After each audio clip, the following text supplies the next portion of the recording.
Welcome back to the Mayhem Performance Podcast. This week, we're talking about one of my favorite subjects, which is skill development in the sport of CrossFit. This is Jake's Why am I teaching it? Baby. That's just hit me already. Why am I teaching this? I mean, it really is like such an important topic because we have athletes that come to us all the time and they're like, hey, I've got all the skills but ring muscle ups, or I can do everything in the sport but handstand walking, and that's limiting me in the sport of CrossFit. It's limiting me in the open or in a qualifier that I want to do. And so we wanted to take some time today to kind of break down what coaches and athletes are getting wrong about skill development in the sport of CrossFit. Is this really your favorite topic? It's one of my favorites. It's really more about like movement efficiency, learning Why the about. Heck did I take this in our coaching mentorship program? You're welcome. Go ahead. Yeah, I don't even know where that began. I don't even know where that started. I don't know. So, is that the cue? Yeah. I can't. Now it's such an awkward transition. Forgive me today, guys, as I'm speaking, if there's going to be a little bit of slurping in the background, because I've had quite an issue with my teeth over the last few days, and I have 2 fake teeth. And I actually have hyped it up so much, I've told everybody I had to take my teeth out in the podcast, so I'm going to do just that right now. Go ahead, do it. All right, let's send it. Now, can you please So this is the issue I've had. Can you guys take me seriously in a conversation on skill development? Skill development. Skill. Yeah. So anyways, that's it. Now I did it. I bet that I would. What an intro to the podcast. I have no shame. Now let's talk about how to develop skills for an athlete. Let's break it down. I think the better way to ask the question truly is like, what are athletes missing in skill development? So let's say an athlete comes to us, or you're an athlete listening to the podcast, and you need to get your first ring muscle up, or maybe you just want to make them better, more efficient. You need to get your first handstand walk or handstand push-up, or name the skill in the sport. There are a ton of them that people are missing. What are the things that the athletes are missing? Like maybe let's start with a kind of step one. Yeah. What's the first thing that they're doing? In preparation for the Mayhem Performance Mentorship Program, I was thinking a lot about this, and I was thinking more from the perspective of coaches, like what mistakes that coaches make when they're training their athletes, but it really could go for athletes too. And that's really who we want to target this to is athletes who are thinking, especially this offseason, the most important time to be working on skill development, improving movement economy, which you can define here in a minute. This is the prime time to do it. I would say the number one mistake, or the most common thing I see, again, with coaches and athletes, is they misidentify their skills. Well, they think they have a skill limitation when they really have a strength limitation, is the easiest way of putting it. The quickest example that always pops into my head is there's a lot of CrossFitters at like a local affiliate. I always picture like the person when you're coaching, or the group of people who do an entire hour class and then they jump up onto the bar and they're trying to get their first bar muscle up for 20 minutes after the class when they've just like been lying on the ground, super fatigued from it, which is also a problem that we can talk about. But they're flailing on the bar. They'll do all the kipping drills, or maybe they look at some gymnastic drills on YouTube, and they'll do it for 15, 20 minutes and they never get a bar muscle up. But those same athletes, or some of them, can't even do one strict chest to bar pull-up. Or maybe they can do one, but they can't really do 2 or 3. Or maybe they can do a couple of strict pull-ups, but when they go to do a ring dip, their arms are shaking a ton and they can barely do 2 to 3 reps without looking like they're going to topple over. So a lot of those athletes think, man, like if I could just get the right angle, or I could just throw my hips into the bar, or whatever cue they're thinking about, they're going to be able to hit their first bar muscle up, when in reality, they've completely missed the mark. They don't have a skill deficit. They have a strength deficit. Yeah, it kind of goes back to, and we had a podcast on this, of like our 4 pillars of performance. You want to start there even with skills. So we're looking at, does the athlete have the ability to get into the ranges of motion? That's what we call access, right? Like for a bar muscle up, can they get into that deep dip position, even though they're catching a little bit higher on a bar, but you still need to be able to have shoulder flexion. You need to have shoulder extension. You need to have shoulder flexion when you get into a deep arch position. You see a lot of people that are missing that, and so they can't have an efficient kip. Then if the athlete does have that, you have to look at control, which is kind of what you're talking about, right? Do they have the strength to control those in ranges and to do it safely?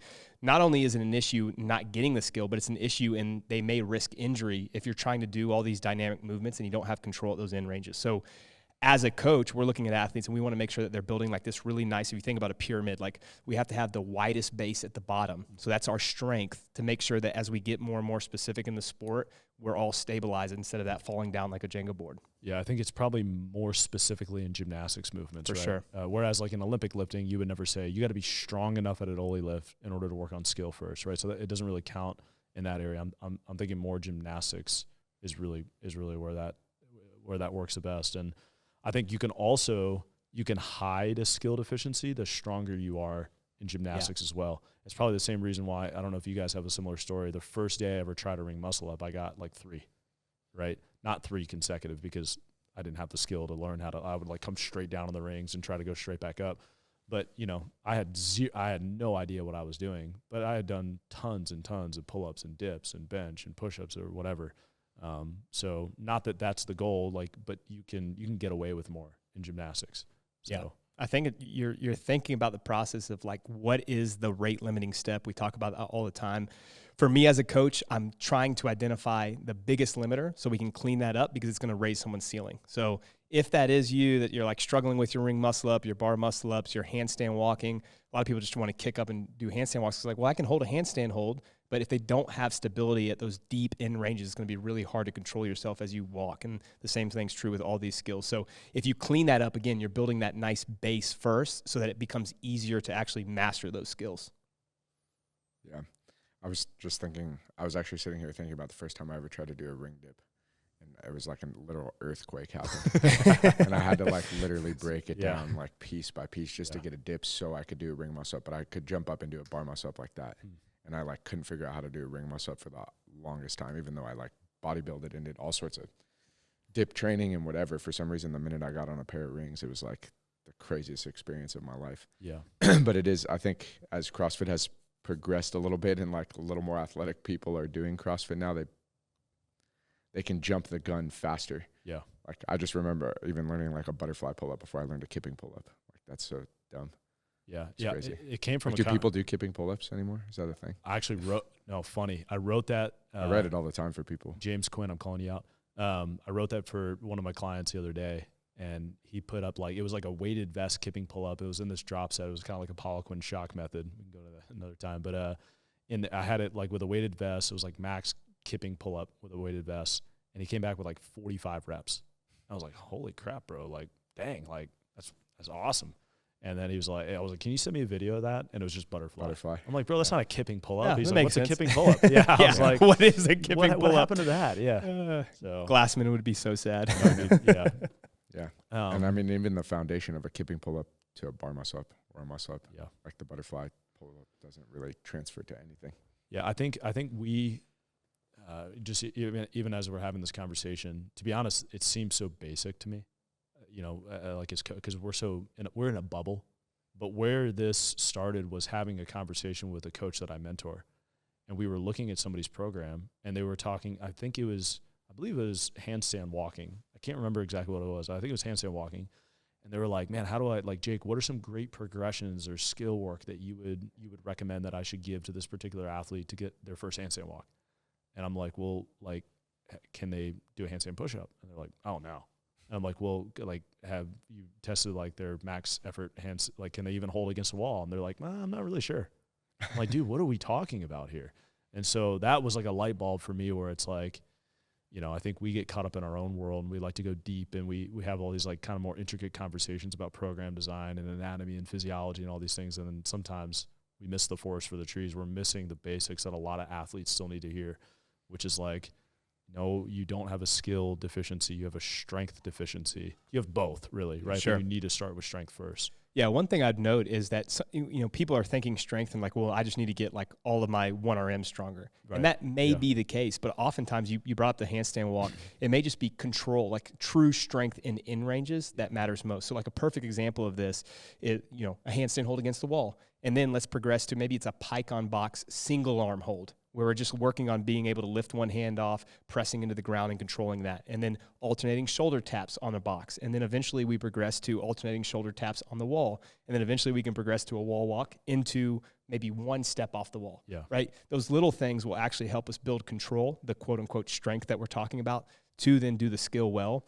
The tendency of athletes in CrossFit, I'm guilty of this because the same thing that you said, like the first time I tried to ring muscle up, I could do it, but that was because I had done pull-ups and all of those other things. But for me, I just rushed into doing more and more, and then I started getting tweaky shoulders and a messed up pec, and that's what's happening in CrossFit because everyone wants to get that skill right away as opposed to building that foundation. Yeah. It's good. Yeah, I think that's why, not to go on a tangent with strength, but that's why we have different definitions for strength. Yes. So in this case, relative strength or strength to body weight ratio is what you're trying to achieve. That actually we didn't have this on the original 3 that we were talking about when it comes to skill development, because, number one, we said, hey, people are misidentifying it. They have a strength limitation, not skill. But the example I gave earlier, we have to sneak this one in here. We could talk more about it later too, is everybody doing it after the workout is over, which I get logistically at a CrossFit affiliate. Sometimes you don't have a choice, right? Because you can't show up early. There's a class going on beforehand. And the only time you really can do it is on the side, maybe afterwards for some reason. But doing skills under fatigue of any kind is shooting yourself in the foot.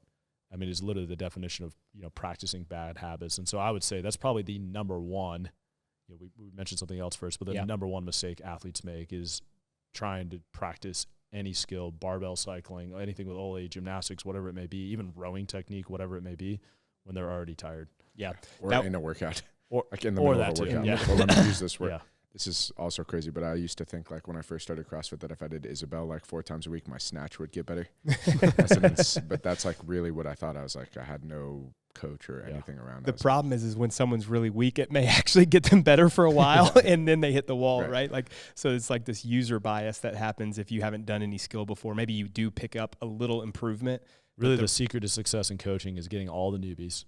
Right. And it's PRs everywhere. Exactly. It's wins, nonstop wins. Yeah. So. But I mean, you fall off a cliff that way too, though, right? Like that's why I keep using that example of like building that base first, because then it allows you to like really raise your ceiling to where you can master those movements and then do it in a Metcon at a fast rate, so you can do well in a qualifier or the open or whatever it may be. Yeah. Do we want to table the fatigue conversation for a minute? Well, no. I mean, I think so. You could think about it as like a hierarchy of needs. Yeah. That is an advanced skill development piece for a CrossFit Games athlete. They may do skills under fatigue because they have to do skills under fatigue, right? Like if you have a Games athlete, they may be doing some skill work in a Metcon because they're so good at it and they've mastered the skill. For everyone else, though, to your point, like you shouldn't be doing these under fatigue. It's really hard to gain any noticeable adaptation after a workout trying to do, handstand walk drills. That's where my semantics conversation may come into handy, because I would, we talked about it, it is semantics, but I would almost say for that CrossFit Games athlete who's doing the skill under fatigue because they need to for the sport, I would even hesitate to call it skill, right? Yeah, like it's performance work. Exactly. Yeah, it's practice, right? Like, I mean, when I think of skill, it's something that like you haven't achieved mastery yet. So to go back to your access, control, mastery, performance, like you have not achieved mastery in this particular movement pattern. So for them, it's like, no, they've got mastery checked. Now, like you said, it's performance, it's practice, right? Whereas like, because then that negates the whole like, well, you can't do skills under fatigue. Well, why are they doing it? Because it's not a skill for them, right? Like they've already mastered it. So I know it's semantics at that point, because what do you call it if you don't call it a skill? I haven't thought through that yet. I mean, the first time I ever learned how to shoot a free throw, I didn't learn how to shoot a free throw after I scrimmaged for an hour and a half. Yeah. I started practicing free throws after scrimmaging once I knew how to mechanically shoot a free throw, so then I could shoot a free throw when I'm tired at the end of a basketball game. Yep. It literally should just be the same concept. Yeah. I don't know why we take just a sport, just because it's the sport of exercise, we remove the concepts of all other sport for some reason. Yeah, in the local affiliate, I've talked to people, and I use like the baseball analogy because I'm trash at basketball, so I'm going to use basketball analogy. But I've always said like I would never learn to throw a curveball like after I ran poles in practice, right? And then like we never did that, and neither would those people at the affiliate do it. So I don't know where the gap is there, like why we're doing that. Yeah, so we definitely should emulate other sports and how they develop skills more often in the sport of CrossFit. But again, I think it's because it is so varied. You're kind of thrown into the fire in most affiliates where it's like you walk in, you do your warm up, and it's 5 rounds for time of ring muscle ups, handstand walking, and double unders. And you're like, well, I don't have any of these skills, but I'm going to try it because I don't want to modify the workout. So you almost have to kind of take a step back and be humble to be able to develop these skills at like a faster rate than others. I think we should define fatigue a little bit more too, right? Like, so when we're talking about physical fatigue, which is obviously going to impair motor learning and learning a new pattern. But, a lot of the research that I did too for our mentorship program is learning a lot about how much mental fatigue will have the same impact, if not even more, on learning new motor patterns or skills or things that you haven't already required yet. And so it's just reminding people that like at the end of the day, everything starts in the brain, right? It's our brain via our spinal cord that tells our muscles to contract and tells our muscles to fire. And so if you're fatigued mentally, be it due to anything, stress, right? A lot of stress in one day, taking a test, anxiety, whatever it may be, or you just had a long day and you try to go learn new skills or practice a skill that you've already acquired and you're trying to make some adjustments on it, under any form of mental fatigue, you're impairing your ability to learn. And not only that, a lot of the research I did actually showed, it's kind of the old cliche that you're literally practicing bad habits, right? Because what's happening is when you're not firing your muscles appropriately or at the right really kind of force or frequency, and you're doing these movement patterns and you're misfiring, so to speak, it's creating that habit in your brain. So there was actually one study, I'm going to jack it up really bad, but I'm going to try to summarize it as best as I can. It was called a pinch force study. Dom, I have a sick picture of you. It's called the pinch force study on our PowerPoint, and you literally at some point at a camp are like holding up your hands, making a pinching motion. It was just awesome. It was Josh somehow found that and plugged it on the slide. But I guess all it was, and I guess this is a common practice, that what they do is it's like literally it's just like a grip test, right? And there's a computer test, and they're trying to like fire at a certain accuracy, and you're trying to like hit a target on the computer or whatever. And they had these individuals go under some form, I don't remember what it was, like testing or whatever, to fatigue them mentally. And then they also did physical fatigue, like fatiguing their hand. I think they made them do some sort of exercise. But when they were doing this particular like pinch study and they were trying to do it accurately on the computer, they kept misfiring every time that they were mentally fatigued. And what they found was that there's a certain part of your brain, it's like your motor cortex, and I don't even know the mechanism how they did it, but when they went in and actually scrambled that particular part of the brain, like meaning that brain had already taken in this like information of how to fire accurately, and when they did it under fatigue and then they messed with that portion of the brain, they actually found that the individuals who were misfiring because of the mental fatigue were actually able to unlearn the bad habit and then come in the next day and actually have better accuracy. In other words, it's showing that by screwing with that part of the brain that had already learned that bad habit, if they can essentially undo that so that they can learn it more accurately the next day, thus proving how big of an impact mental fatigue has on skill development. Yeah. So the physical fatigue plays a huge role too. You kind of briefly mentioned this of like, you can either have like high threshold movement patterns or lower threshold movement patterns. You can think about that as like something as simple as a burpee. If I'm doing burpees in a workout, I don't want to do a 1 RM bench press every single time I come off the ground. I'm trying to minimize the effort that I'm using. When you get under fatigue, though, it's hard to regulate the amount of force you're putting into certain movements. And everyone has done, like, think back to a workout where there are moderate power cleans. And as they get heavier and heavier, your technique starts to fall apart a little bit, and you're really having to put a lot of force in. It gets super sloppy.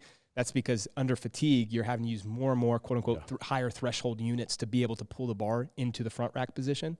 The same thing's true when you're doing skill work. If you're under fatigue, you're essentially using more effort every time you do a rep, which is a bad way to learn skills, because in the sport of CrossFit, we always want to have what you said earlier, movement efficiency, which is using less effort per rep than your peers. In this pinch force study, when they pre-fatigued their hands, what they found was that they weren't, it was actually, I would have thought, oh man, the hand is fatigued, they're not going to be able to fire as hard. But it's like you were saying, they were over-firing, overshooting. And that's what was screwing them up and causing more inaccuracy. It's also the basketball, which is a little bit more on the mental side of like, when they had the internal focus and they're like, hey, focus on the position of, we talked about this in a previous podcast, focus on the position of your hand, your wrist when you're shooting, versus like an external focus of just focus on the hoop, that they were actually tensing up their muscles more. Like they were over-firing in their tricep, their bicep, their forearm, et cetera. So, which in any sport is a bad thing, because you want to use less effort. And in particular in CrossFit, where everything is 4 reps or 4 time, you're trying to minimize the amount of effort you're doing to get more reps in. You know, I think it is probably most apparent in golf, right? Yeah. Like where you have to, it's like this like weird, I don't understand golf at all because I'm awful at golf too, but like you have to stay relaxed, right? Like it's like not too relaxed, but like appropriately relaxed. I could see like in golf, I think about it more in baseball when I would get up to the plate in high school and like you like tense up and I'm trying to crush the ball and I overswing and I'm way off and my accuracy's off. I'm not seeing the ball well. I could see where that could happen in golf a lot too. Like, Dom's getting into golf, by the way. That's why I can't hit a driver. Are you serious? It's freaking. I love it. I can't wait. Nice. We got to play soon. Let's go. Like I'm so excited to play. I need a partner. All right. So kind of the first 2 takeaways I think would be, if you have a limitation, first look, is it a strength or control limitation? Like, do you need to get a little bit stronger in those positions? I think everyone in the sport can continue to work on control and stability, especially with all the gymnastics movements. Like, think about the dynamic movement of a ring muscle up, or even doing a handstand walk where you have to stabilize the shoulder. That needs to be kind of key number one. And then maybe 1A, since you brought it up, is making sure that you're doing your skill work in a non-fatigue state to start, and you're actually practicing those skills, learning how to become more efficient before you move on. If you're on the way to the gym and your wife decides to get in an argument with you on the way to the gym, you just say, honey, I'm about to go practice my snatch work. Can this wait till afterwards? It'll be just totally fine. Yeah. That's a bad call, man. Yeah.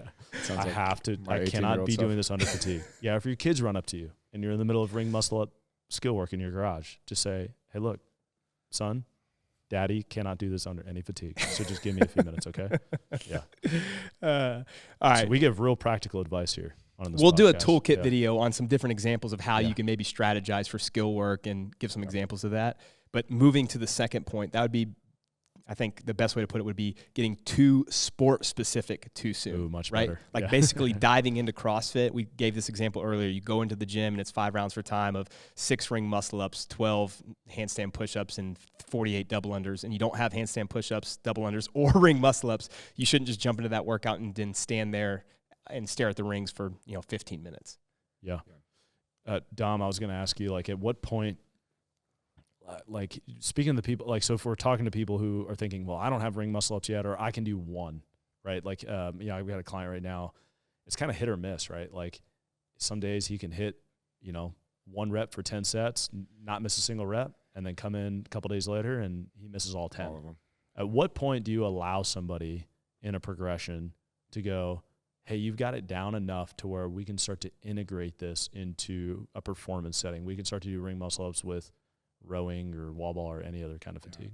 I mean, I can even think of myself when I was learning muscle up. Before I actually had a coach, I had taught myself with a false grip, and I couldn't do a muscle up in a workout without a false grip. And so I actually had to like relearn my whole muscle up. And so what I would do, like, I did tons and tons of reps of literal just like ring swings without a false grip, and then like banded turnovers and different type of turnover drills without a false grip, so I could learn how to move my hand over the top of the ring, because I could not figure out how to get from here to here unless my hand was already over. And I don't think the coach that I worked with at that time, I don't think I did any ring muscle ups in a workout until I could do like 8 unbroken, which is crazy. Yeah. It sounds crazy, and it took about 1.5 years to get there.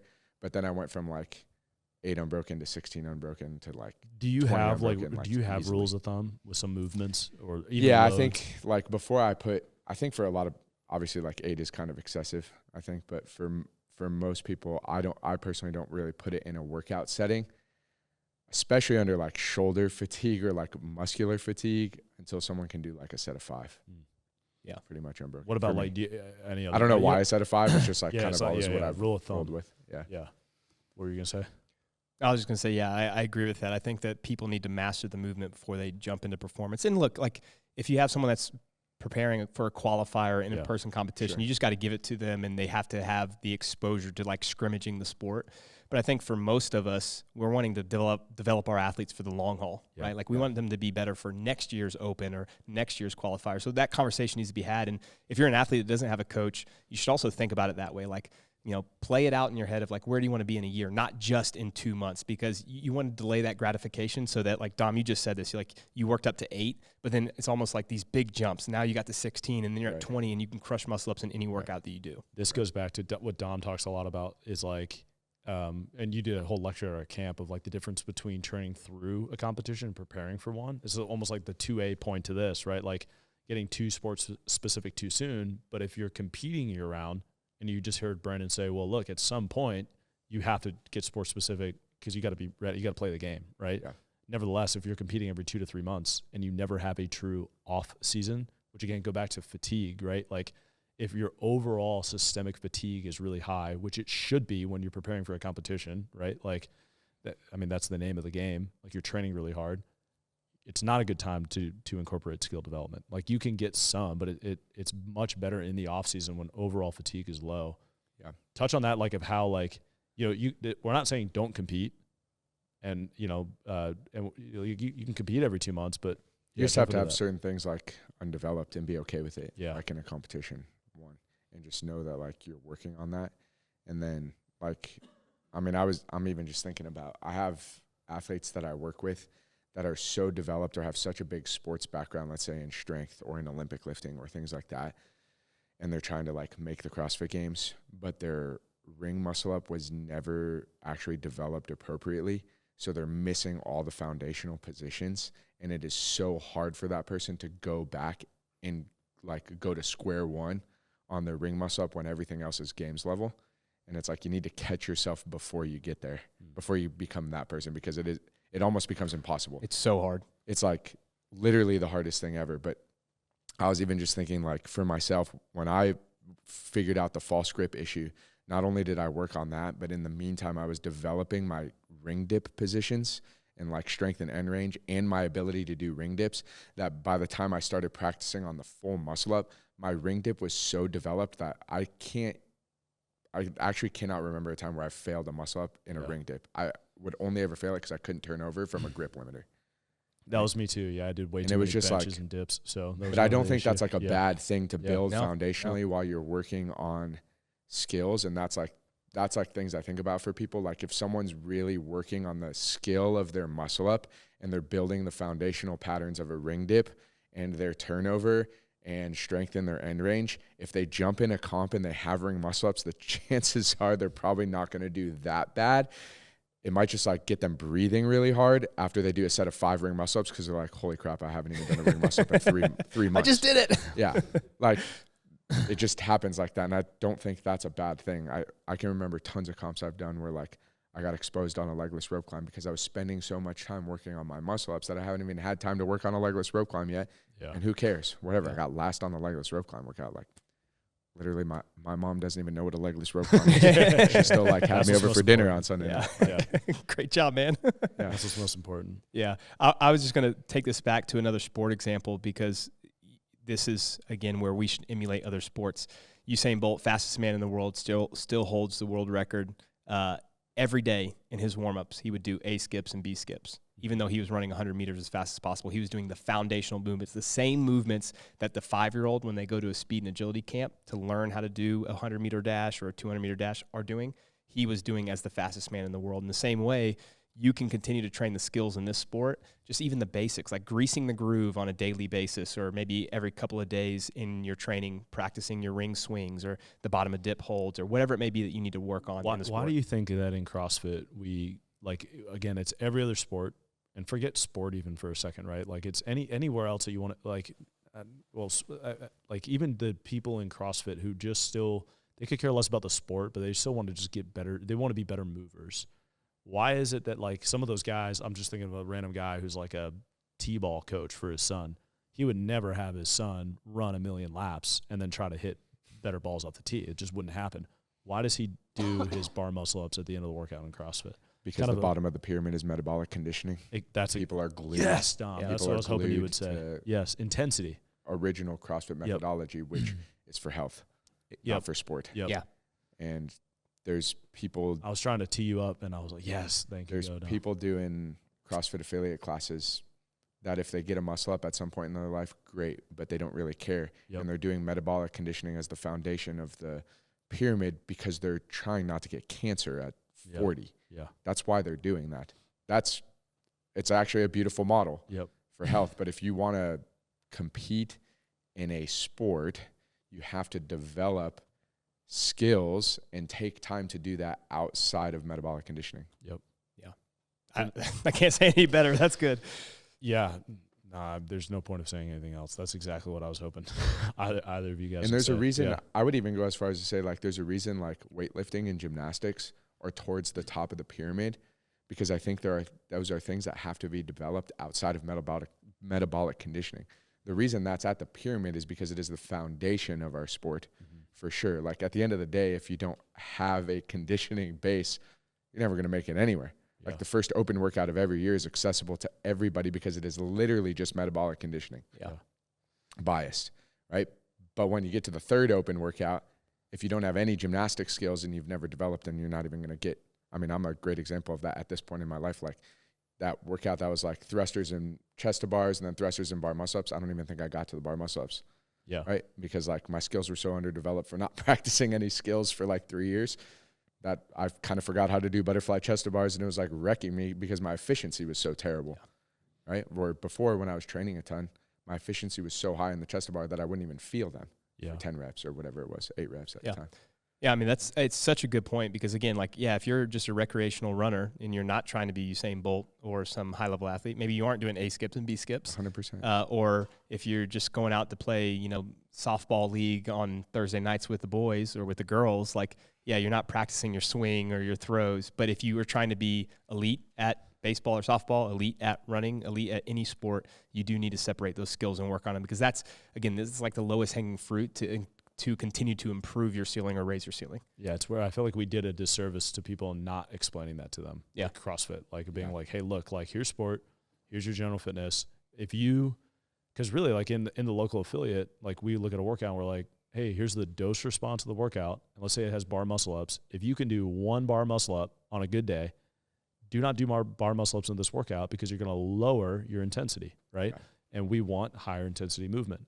But then if you're obviously then you're never going to get better at bar muscle ups, right? So I think it leaves people in this kind of weird like middle ground where they're like, I want to improve. This is where obviously like we're getting a whole other topic, but the affiliate, this is why you could probably have better coaching, right? Where you devote 20 minutes to skill development for a bar muscle up, and I'm sure a lot do. Well, it also comes down to the athlete's goals, right? For sure. Like they need to have that conversation with the affiliate coach or, athletes that come to us. That's why we have an initial consultation where we're trying to like really flesh out what are your goals? Like what makes you tick? Why do you do this? What motivates you? What gets you excited to train? And then from there, that's when we start building an assessment and then building a training program. Yeah, the most common response I get in the intro calls is that somebody wants to go from X level to Y level. And it's usually like beginner to the intermediate, or I want to go intermediate to RX. I just had a call this morning. Jake, I want to go from intermediate to RX. Like that is like I would say 90% of the calls that I take, that's what I hear. I've been training in an affiliate for 6 years. I still can't do X, Y, or Z movement. And I want to compete. Like I want to go throw down in a local competition. I don't care about the games. It's like 90% of people could care less, but I'm so tired of not being able to do X, Y, Z movement. So what's counterintuitive about that though is if it's just for health, then yeah, like the base would be metabolic conditioning. Like, hey, let's just like make sure, for health span and lifespan, you need to have a higher VO2 max and some leg strength and some of the basics. For the sport, going intermediate to RX, you'd almost be better off just getting all of the skills and building your strength and not even worrying about metabolic conditioning until you get there, which I know seems crazy and no one's actually going to do that. But if you had in the open all the skills and you had enough strength to be able to do all the barbell movements, you'd probably be better off than just doing a bunch of aerobic work. 100%. Isn't it? Yeah, it's Flip literally the pyramid different. if you're going to be an athlete. It really is crazy. It's good. So then that's part number 2. A lot of people disagree with that, by the way, real quick. Yeah. A lot of disagreement there, right? From the engines win championships crowd. Like, I think once you have all the baseline needs, then it's that. You need to be as fit as possible because at the end of the day, if you don't have the conditioning side of things. Well, this is where, but the thing is that we're not doing we'll just rant on that a little bit more. This is where I love where, Brandon, you go off on this is like, that would work if we were just doing single modality conditioning work, like rowing and running, or even a triathlon, whatever. Yeah. We have too many movements in the sport to where like you can't cheat movement economy. If you suck at moving, right, like and you're just moving inefficiently, it's going to come back to you. You're always going to be limited on how much of an engine, quote unquote, you can build because you're always going to be spending more energy on movement patterns that other people. Here's a perfect example of semifinal workout. Yeah. Sorry, go ahead. Dumbbells. No. Oh yeah, that's good. Well, that's a perfect example of dumbbell lunge and GHD workout where so many people got bottlenecked because they couldn't hold the dumbbells overhead. But like even to your example, there have been studies where they'll take 2 elite endurance runners and they do, let's just say a race, a 10K race or, a marathon, whatever. They test their VO2 max. One will be significantly higher than the other, but they got the same exact time on the race. Why is that? Because if it was just like, quote unquote conditioning, this guy with the higher VO2 max should theoretically be faster, be better. And it's because the person with the lower VO2 max is actually more efficient at running economy or more efficient on the rower if it was a rowing test or more efficient, you name the endurance metric that you want. And so it's not just raising your VO2 max, it's also building your ability to be more efficient than everyone else. And in particular in the sport of CrossFit, where the skills are so demanding, because it isn't just rowing and burpees where maybe you could get away with just like building a huge conditioning base to your point. We've got to be able to do rowing, burpee, ring muscle up, double under, toe to bar, chest to bar, all of these skills that you have to be extremely efficient at. Yeah, and if one movement's off, I mean, like I think right away, I probably name drop too much. I can draw Wes Peters, right? Love you, Wes. But like the double under workout with the thruster, the open workout, sorry. Yeah. Where 25.2. Yeah, we watched it happen here in the barn, right? Where, I mean, Wes is, you know, RIP, should have been probably a CrossFit Games athlete on team this year, right? Maybe, we don't know for sure.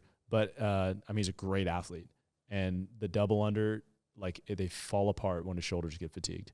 And that lack of movement, economy, efficiency, skill, to keep it really simple, right? It ate him up in that workout and cost him. And shame on me, right, as his coach for not solving that sooner. But, you know, that's like a perfect example of being like, hey, like, no matter how fit he ever gets, if he never addresses that problem and it comes up in some workout again, it's double unders.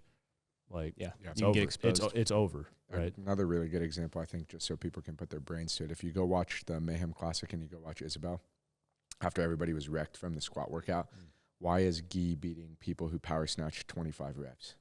And it's because his pull and his snatch is by far the most efficient. Yeah. Even though he started squatting at like 13 reps, he smoked everybody by like 30 seconds to a minute. Right, and he's beating people who are power snatching. Why? Because they're wasting the bar's swinging out. Yeah. They're catching in a weird position, right? Like they're pulling earlier with their arms, and he's the most efficient mover in the snatch in the sport, hands down. Who's going to beat him? And that's at the elite level. Think about even more so you see at the intermediate level, where there's so much variance. Like if you just clean it up a little bit, you're already separating yourself from the pack. Like I joke with athletes back there all the time. Like I've jumped in and lifted with them a little bit, and they're like, "Dude, you don't even work out at all. Like, how are you snatching 225?" I was like, "I know how to pull a bar." Mm-hmm. Yeah. And like, you don't have to be strong to snatch. You just have to know what you're doing. Yeah. And have good positions. Like if you literally have good mobile positions, you can snatch way. My snatch compared to my back squat right now are probably like way too close, right? Just because I know how to move. And that's like, it should be the same thing for everybody. You guys should desire that in every part of your CrossFit, your Olympic lifting, your basic like powerlifting, your gymnastics work, even your conditioning work, like your rowing pull. Yeah. Like, are you working on your rowing mechanics, or are you just slamming rowing intervals all the time? Yeah. Which would lead to another podcast of us that we were talking about watching videos. Yeah. Well, I think maybe it goes into a good way of, we can kind of finish on the final point of how more from like a psychological perspective or communication perspective of how you don't want to approach those skills. You want to jump into that a little bit? Yeah, so this would be point 3. So the first one is misidentifying your limitation, which again, maybe strength, or you're just like doing too much fatigue-based skill work. That's not going to work out. The second one is being too sport-specific too soon, meaning you're putting skills into CrossFit Metcons before you even develop the skill. This third one is more kind of like on the psychological side, I would say. Yeah, for like sure. It's basically the mindset of skill. Like how should you approach your skill work? And if you're a coach listening, how you should communicate that to your athletes. It's like either external talk or even internal talk or internal speak. And so this is something that when I was doing the research for the mentorship program, I had no anticipation of like even talking about this. But it's unavoidable when you talk about skill development, because you think I was only thinking from a program design perspective and all the things that we've talked about. How do I program it? How do I put it in training? Where does it fit during the year? Where does it fit during the week? What are the progressions, regressions, whatever. And then I just kept landing on more information about how to actually coach it and communicate it effectively, whether, again, it's the athlete doing it internally or the coach doing it externally. And there's something called the optimal theory of motor learning, which is pretty self-explanatory. Like, what is the most optimal way of learning new motor patterns from a psychological perspective, I guess. And there's really 3 components to it. And I might forget one as I'm on the spot here, but there's enhanced expectancies, performer autonomy, and then there's one that I'm going to forget that you can look up for me real quick, Brandon. But I can jump into each of those, the 2 of them really fast. So enhanced expectancies is literally just increasing your expectations for yourself, right? Performer autonomy is showing that like when you give people a choice and a little bit of a say, and we can dive into these in more detail, when it comes to their skill development or learning a new motor pattern, you're actually going to increase the efficacy of that learning session. And then what was the last one? External focus. Thank you. Yeah. That's like the one I love to talk about the most. External focus. So, instead of thinking, this is probably the most applicable to, and probably the biggest mistake we all make is we think too internally with our cues. And research has shown over and over, there's actually just crazy amounts of research. I had to stop reading it on how much more effective it is to have like an external point of focus. So go back to the basketball example, like the accuracy is going to be significantly higher if you're less focused on the position of your hand or your wrist and more focused on just the hoop. Or in Olympic lifting, you're going to have much better movement economy or movement efficiency or better skill when you're focused on the position of the barbell versus like the position of your elbows in the pull and the snatch, right? And again, like I said, there's just like, it's crazy the amount of research that was on it. They actually did it on Olympic weightlifting. Yeah. And they took individuals who were power snatching and they were giving them different cues. And I think it was actually the elbows, like, hey, focus on elbows high and outside versus focus on keeping the bar closer to your body. And they were observing how much more efficient the movers were when they were focused on the position of the barbell versus their own body, right? And again, we go back to other sports. We think about it as like, whoa, that's crazy. I never thought of it that way. But I bet if you played any sport, you've probably thought about it that way, because any coaches know in baseball, football, field sports, whatever, the worst thing you can do for an athlete to give them like the yips is to get them thinking like internally, hey son, when you get up to the plate, right, bottom of the ninth or the seventh, I guess in high school, we get up to the plate, I want you to really focus on, making sure you follow through with your hands. Like you would never tell a baseball player that in the bottom of the seventh in the middle of a game. Or like, in football, like you tell the quarterback, hey son, the reason you just threw that interception is because your release point was off. So next drive, I want you to focus on making sure you throw the ball off the ear a little bit more. Because what is that going to do? It's going to give that person the yips, right? They're going to get so internally focused. So, yeah, I would add to that. The internal focus is great when you're doing the basic skill development. Yeah. Non-fatigue, not a performance setting. You're just working on these basic skills, the ring swing. Maybe you are just doing with a barbell snatch pulls, and now you're trying to rework maybe your elbow pattern or where the bar is in your hip and all that. That's great. So we're not saying, hey, you're never thinking about those internal cues. It's the quick development that you're doing in a non-fatigue state. I would actually almost say like as little as possible that you would be thinking about it. You would actually try to find something that they can focus on that's going to get them into that position without it being something that they focus on internally. There's a book written about this called The Inner Game of Tennis. And it was actually Sage Bergner recommended this to us on one of the calls she did with our coaches. And this is what kind of sparked this whole journey for me, where I forget the tennis coach, but all it was is that he found that one day he was coaching one of his young tennis players and he was giving him all these like basic fundamental internal cues, and it wasn't working. And I forget the exact story, but it was something where he just basically kind of like, was like, dude, just let it rip. And he gave him a cue like to focus on the position of the racket when he hits the ball. And then he came back the next day because he gave this, he's like, just practice that. And the kid had significantly improved in like one night of practicing with this external cue than all the time that he had been focusing like internally. So I'm not like, I agree with you, Brandon. You're like, when you teach somebody to squat for the first time, you got to tell them where their feet should be in relation to their hips and their shoulders, right? But it would be more like in that first session of squatting, like, hey, set up your feet like this. But when you squat, instead of a cue of like, drive your knees out, right? It would be just like, hey, push against the ground with everything you have. Yeah, right? I think the way that I'd do it would be instead of drive your knees out, it's like, hey, we're going to put a band around your knees. That is neuromuscular training. Yeah, exactly. Yeah, that's the way that you do. Or For if sure. you're doing snatch pulls and we want to rework the elbows, because that is a thing that people have to do. Yep. You're putting a PVC pipe in front of the barbell to force them to do those things. Those still are very like that. Those are the kind of nitty gritty details that people need to work on. Yep. So that's what I mean by we're still doing those cues. Yeah. It's just that you're not thinking about those when you go to competition. Yeah. Like you wouldn't think about the PVC pipe being in front of you for a snatch. And that's also why CrossFit athletes hit PRs all the time in competition. It's because they're not thinking about any of the cues they're working on. They're just focused on, I have to hit this. Well, but even the band around the knees, you're not giving an internal cue. Yeah. You're just like, hey, don't let the band pull your knees in, right? But you're not like, think about where your knees are in position to your toes. You're just like, just push out against the band. But that it's called R&T, like reactive neuromuscular training. R&T training is a form of external focus, right? Because it's an external object pulling on you. It's the PVC pipe. It's doing an anterior knee block split squat where you put an object in front. Dom, you always talk about like the what was I calling you about the other day with the parallel bar with deadlifts? Oh yeah, like put your calves against it. Yeah, that's perfect. Like that's the best way to learn and to teach somebody something. So One of my really good friends once built us a snatch cage. That's what we call it. It was built out of PVC pipe, and you would stand in the middle of it, and it was like this, and the bar would go in between. You couldn't hit the PVCs on each side. Like you had to literally snatch in the cage. It was the most incredible thing to improve bar path. The other thing too is it's like very practical. You think about, I'm going back to like the local affiliate when we use jargon, you know, like you're like teaching somebody to deadlift well, and you're like, hinge at your hips. And they're like, what the fudge does that even mean? Like, hinge at my hips. Yeah. Like, you know, again, external focus would be like, hey, pretend you're like, there's a car door behind you and your hands are full of groceries. Like, shut the car door shut with your butt. Right. Like, that's going to be so much effective because, like Brandon's saying, is like, come game day, you're not even thinking about it.